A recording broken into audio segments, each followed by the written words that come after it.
Bon les amis, il y aura encore du changement dans la cuisine, notamment au niveau de la suspension. Ça y est, les boules, j'en peux plus, c'est du vu et revu. Franchement, j'en ai marre. En plus de ça, j'avais choisi une suspension avec 10 boules. Donc autant vous dire qu'on l'a jamais allumée parce que quand on l'allume, on perd très clairement 10 dixièmes de chaque œil tellement ça nous éblouit. Alors ce week-end, on a été faire une petite brocante et je suis tombée sur cette suspension-là que j'aime beaucoup. J'aime beaucoup le design qui rappelle beaucoup l'appli qui est juste là. Le seul bémol, on va dire, c'est que la base est argentée et que c'est pas du tout dans l'ADN de la maison. Nous, on est plus sur du doré. Donc je vais la bomber. Pareil, je vais nettoyer les petites coupelles qui sont pas très propres. C'est en brocante, donc ça a traîné dans les garages. Et puis voilà.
Bon, vous l'aurez compris, aujourd'hui c'est une journée avec mon petit bébé d'amour.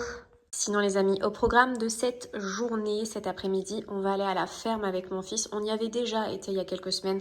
Mon fils avait littéralement adoré. Donc on y retourne. Ce matin, on a été marcher un petit peu près du canal. J'avais dans l'objectif de faire mes 10 000 pas. J'en suis très loin parce que marcher avec un enfant de 2 ans, très compliqué, vraiment très compliqué parce qu'il veut descendre, monter de son tricycle. Et en plus de ça, j'avais pris mon chien que je lâche, donc j'étais vraiment sur tous les fronts. Toi viens ici, toi viens là, enfin bref, j'ai pas fait 10 000 pas, mais en tout cas j'ai marché un petit peu. Là cet après-midi, direction la ferme et on vous embarque avec nous.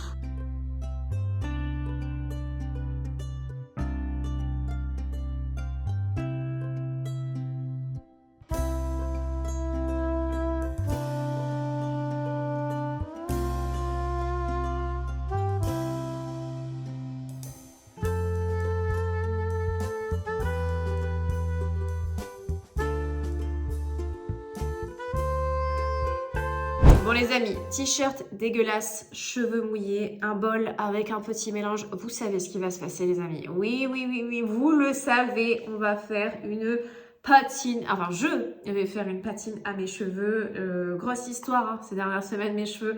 Ça a été la cata, j'ai pas du tout kiffé la couleur que j'avais fait. Enfin, la couleur a très vite dégorgé. Lors de mon dernier passage, je vous avais raconté, j'avais fait une patine maison qui était catastrophique. J'avais les cheveux dans un ton cuivré que je n'aimais pas du tout. Donc là, ça y est, ils ont vachement dégorgé. Alors, ils sont mouillés, donc on voit pas trop la couleur. Mais on est sur une espèce de blond foncé. Alors, j'aime pas trop. Je suis pas team blonde. Donc, ce que je vais faire, c'est que je vais appliquer une patine que je connais. Je sais à quoi m'attendre, donc j'aurai pas de réelle surprise. C'est ce que je veux maintenant. En fait, j'avais pensé à aller revoir ma coiffeuse préférée, mais j'ai peur qu'elle me refasse une décoloration, ce que je ne veux absolument pas. En règle générale, je vais une fois par an, on va dire, chez le coiffeur pour décolorer mes cheveux. Je veux pas plus parce que mes cheveux sont très fins, sont très fragiles. Donc j'ai pas envie de les abîmer, de me retrouver avec un carré. Donc j'essaye d'y prendre soin. Donc je vais une fois vraiment par an faire une décoloration et j'ai peur que si je retourne maintenant, elle me refasse passer par la case décolo, ce que je ne veux absolument pas. Donc je vais faire une petite patine maison, c'est la Dialight, c'est la 7.8 il me semble, c'est un espèce de marron froid. Donc voilà, j'aurai pas de réelle surprise on va dire, c'est ce que je veux.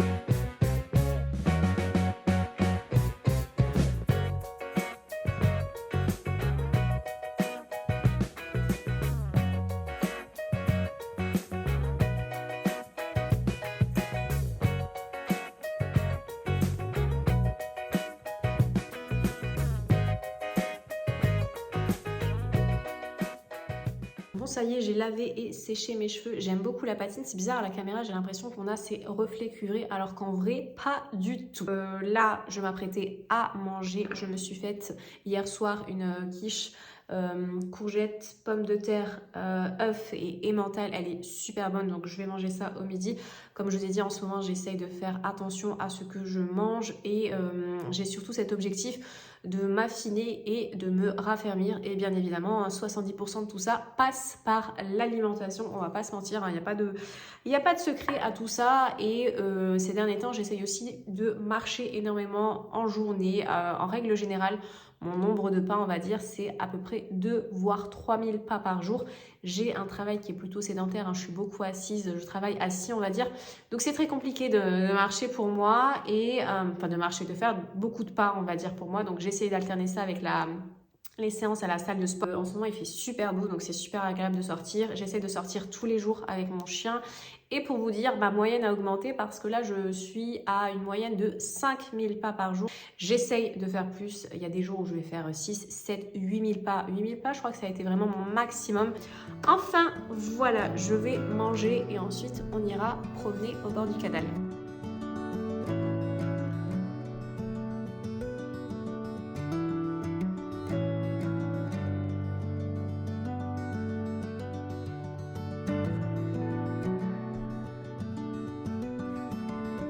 J'aime énormément venir ici, c'est un endroit calme et reposant. D'ailleurs, je suis venue plusieurs fois la semaine dernière ici. Je suis venue déjà seule avec Akil. Je suis venue courir aussi également. Je suis venue aussi avec mon fils et en famille. Et en parlant de la semaine dernière, j'ai vécu, les amis, une semaine hyper angoissante. J'étais stressée et angoissée tous les jours de la semaine jusqu'à vendredi, jour auquel s'est fait opérer mon fils. Pour vous raconter un petit peu, mon fils a maintenant 2 ans et en l'espace de 2 ans, il s'est fait opérer 2 fois. La première fois, c'était en urgence et je voulais à travers ce passage faire un peu de la prévention parce que si on m'aurait prévenu, j'aurais peut-être fait les choses différemment et on aurait peut-être pu éviter tout ça et j'aurais aimé voilà, j'aurais aimé écouter cette histoire avant et voilà, faire un petit peu de prévention. Je trouve que c'est toujours bien, sachant que je sais qu'il y a beaucoup de mamans qui me regardent et même de futures mamans. Donc voilà, alors je vais vous raconter un petit peu dans les grosses lignes ce qui s'est passé. Mais en soi, mon fils, là, cette fois-ci, donc la semaine dernière, s'est fait opérer c'était une petite opération. C'était une opération qui était prévue. Il s'est fait enlever les végétations et on lui a reposé des drains dans les oreilles. Et pour vous parler de la première opération que mon fils a subie en urgence, je m'en rappelle comme si c'était hier, c'était un lundi. Ce qui s'était passé la veille, c'est que j'avais remarqué que mon fils avait une espèce d'énorme boule derrière l'oreille, une boule qui ne bougeait pas. Vraiment, c'était quelque chose de statique et en une nuit, son oreille avait tout simplement triplé de volume. C'était devenu franchement littéralement Dembo. Son oreille était toute gonflée, toute rouge. Mais quand je touchais cette fameuse boule, il n'y avait aucune douleur, aucun inconfort, on va dire. Ça le dérangeait pas. C'était juste, visuellement parlant, c'était vraiment une boule. On aurait dit son os. Finalement, par la suite, j'ai su que c'était son os, mais qui allait tout simplement déchirer sa peau et que son os allait tout simplement sortir et traverser la peau. Et donc le lundi en question, je me rends aux urgences, il est 9h30 et bien évidemment il y a toujours du monde aux urgences. Les médecins, voilà, ils font ce qu'ils peuvent. Donc il a été, on a fait des scanners, etc. Et à 17h30, le bilan est tombé. Mon fils avait une mastéoïdite qui a perforé le tympan et qui a infecté l'os crânien. Donc la boule que je voyais, l'espèce de boule que je voyais, c'était tout simplement son os qui avait été infecté et qu'il devait se faire opérer le jour même en urgence. Question de vie ou de mort. Donc quand on m'a appris ça, je suis vraiment tombée des nues, sachant que lui, il n'y avait pas d'inconfort par rapport à tout ça. Mais c'est vrai qu'auparavant, pour vous raconter un petit peu l'enfance de mon fils, alors mon fils est né à terme d'un très bon poids, il faisait 3 kg 250 de mémoire, très bien, vraiment un enfant en bonne santé, mais un enfant qui pleure. Donc quand l'enfant pleure, on a souvent établi un diagnostic, c'est par rapport à ses dents, c'est par rapport au lait, etc. et tout. Et c'est vrai que le nez de mon fils coulait pas mal et on me disait toujours de faire des lavages de nez, vous savez les fameux lavages de nez à la seringue, que c'était efficace et d'en faire tout le temps à outrance et dès lors que c'était nécessaire, même s'il fallait faire 20 lavages de nez par jour, il fallait les faire. Donc moi en tant que maman novice, j'ai écouté et j'ai appliqué tout ce qu'on me disait à la lettre parce que je voulais bien faire pour mon fils. Donc on faisait des lavages de nez à répétition, etc. Et c'est vrai que les lavages de nez à forte pression peuvent avoir des séquelles. Alors on ne me l'a pas dit tout de suite parce que suite à son opération en urgence, il a été hospitalisé plusieurs jours.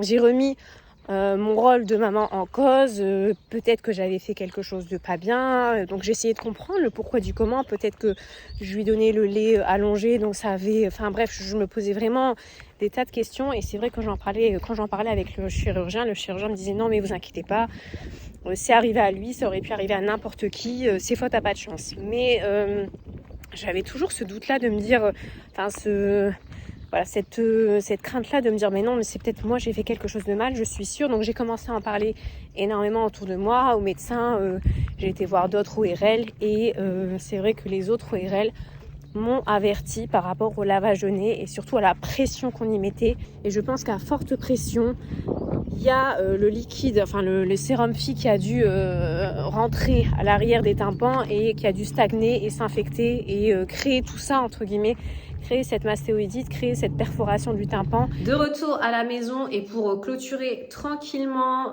la séquence suite à l'opération de mon fils. Alors pour vous raconter un petit peu, quand j'ai essayé de savoir le pourquoi du comment c'était arrivé, le chirurgien en question n'a pas voulu m'en dire davantage et suite à ça, donc suite à son opération, j'ai été voir de nombreux médecins et d'ORL et tous m'ont répondu la même chose, de faire attention à la pression de la seringue, la pression que l'on y mettait parce que ça peut créer, c'est pas systématique hein, bien évidemment, mais ça peut créer des conséquences telles que la mastéoïdite. Donc vraiment d'y aller doucement avec la pression et c'est vrai que depuis cet épisode là, moi la seringue c'est quelque chose que j'ai rayé totalement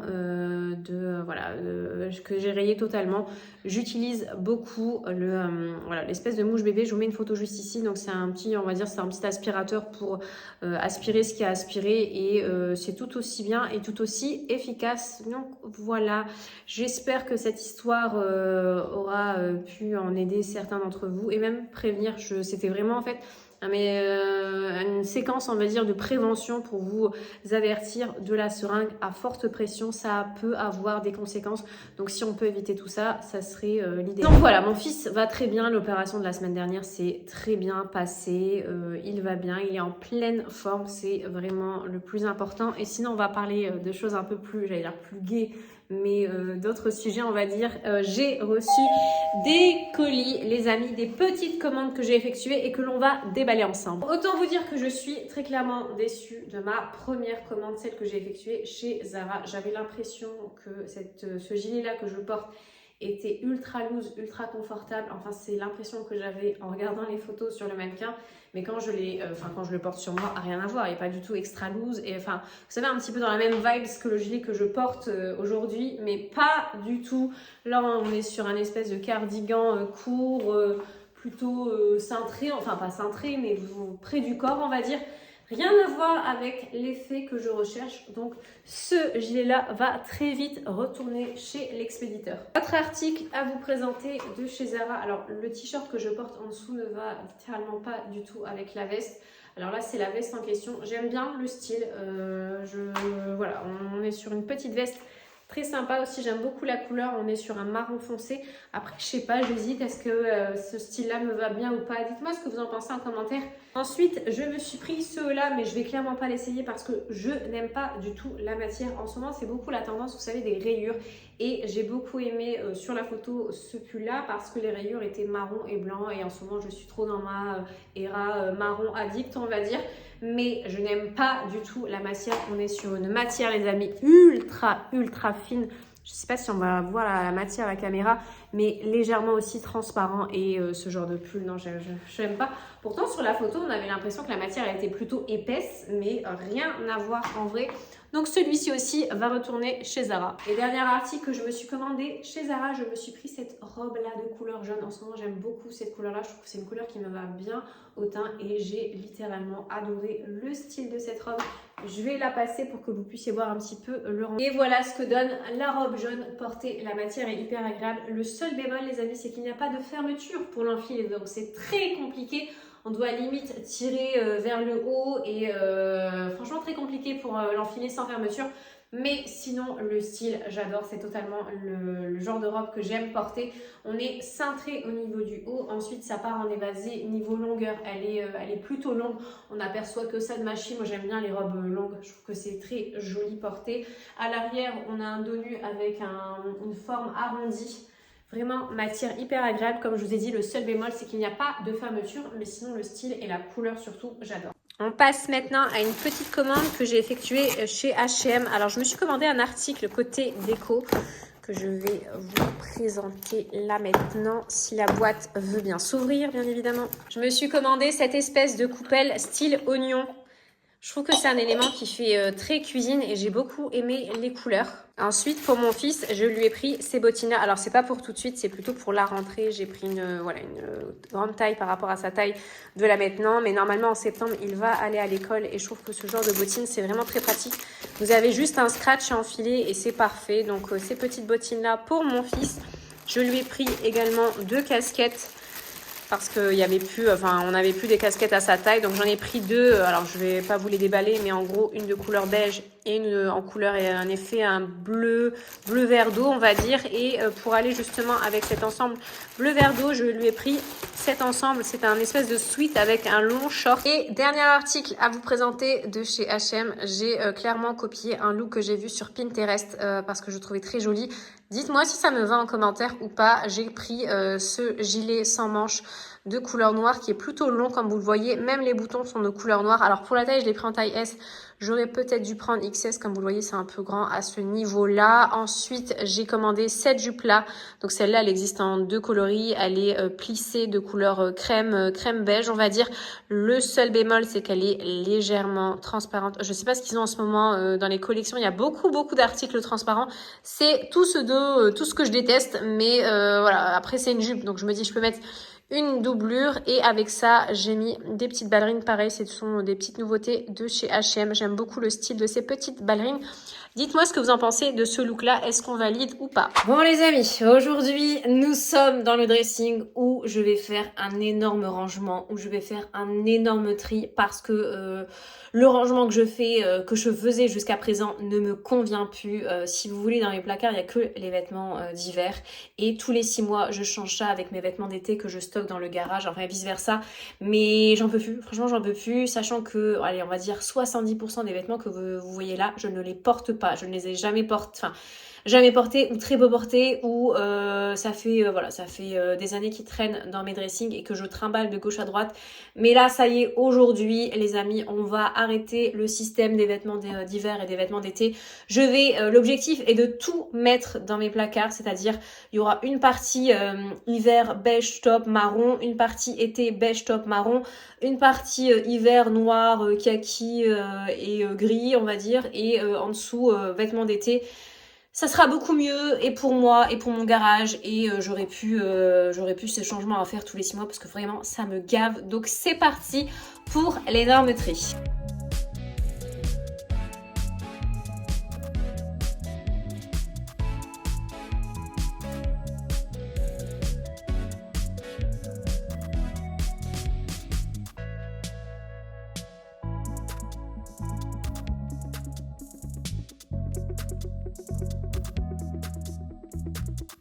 Bon les amis, 2 heures plus tard, j'ai pas officiellement, j'ai terminé au moins la partie vêtements de mon dressing. Ça y est, il n'y aura plus de tri hiver, tri été, etc.